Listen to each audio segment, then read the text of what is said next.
Hello friends, welcome to my channel happy space 14. ఈరోజు వీడియోలో Telangana special మక్క గారెలు ఎలా చేయాలో చూపించబోతున్నాను. దీనికోసం 1/2 kg మక్కంకులు తీసుకొని ఒలుచుకున్నాను. ఇందులో వెల్లుల్లి యాడ్ చేసుకోవాలి.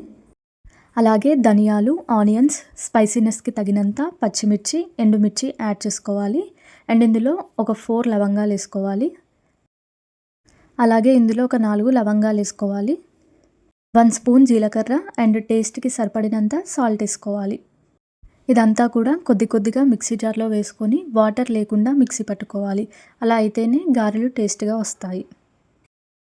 మిక్సీ పట్టుకున్న తర్వాత రుచికి సరిపడినంత కారపొడి వేసుకోవాలి అండ్ కొద్దిగా వంట సోడా. ఇదంతా కూడా మంచిగా కలుపుకొని ఇందులో ఉల్లాకు అండ్ కొత్తిమీర యాడ్ చేసుకోవాలి. ఉల్లాకు అంటే స్ప్రింగ్ ఆనియన్స్. అండ్ ఇందులో ఒక స్పూన్ షుగర్ యాడ్ చేసుకోవాలి. షుగర్ యాడ్ చేసుకోవడం వల్ల టేస్ట్ అనేది బాగుంటుంది. మక్క గారెలు క్రిస్పీగా రావాలంటే 1 కప్పు బియ్యపిండి యాడ్ చేసుకోవాలి. దానివల్ల పైన క్రిస్పీగా అండ్ లోపల సాఫ్ట్గా ఉంటాయి గారెలు.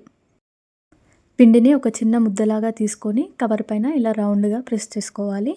స్టవ్ ఆన్ చేసుకొని ఒక ప్యాన్లో ఆయిల్ వేసుకొని అది కాగిన తర్వాత ఈ గారెలు అనేవి వేసుకోవాలి. స్టవ్ మీడియం ఫ్లేమ్లోనే పెట్టి ఫ్రై చేసుకోవాలి. ఇవన్నీ కూడా మక్క గారెలు మీడియం టు లో ఫ్లేమ్లోనే ఫ్రై చేసుకోవాలి. అలా అయితేనే లోపల సాఫ్ట్గా ఉడుకుతాయి అండ్ పైన క్రిస్పీగా ఉంటాయి. ఇవైతే స్వీట్ కార్న్ కాదు, నాటు కంకులతో చేసాము. టేస్ట్ అయితే చాలా బాగుంటాయి అండ్ హెల్త్కి కూడా చాలా మంచిది. మక్క గారెలు చేయడం చాలా ఈజీ ప్రాసెస్ అండ్ టేస్ట్ కూడా చాలా బాగుంటుంది. ఈవినింగ్ టీతో పాటు స్నాక్గా తీసుకుంటే చాలా బాగుంటుంది. గారెలు 2 సైడ్స్ గోల్డెన్ కలర్ వచ్చేంత వరకు ఫ్రై చేసుకోవాలి. అంతే, క్రిస్పీ మక్క గారెలు అయితే రెడీ అయిపోయాయి. టేస్ట్ అయితే సూపర్గా ఉన్నాయి. ఈ గారెలు నాన్ వెజ్తో పాటు తీసుకుంటే చాలా బాగుంటాయి, ఎస్పెషల్లీ చికెన్ అండ్ మటన్. నా వీడియో కనుక మీకు నచ్చినట్టయితే please like, share and subscribe. Thank you for watching.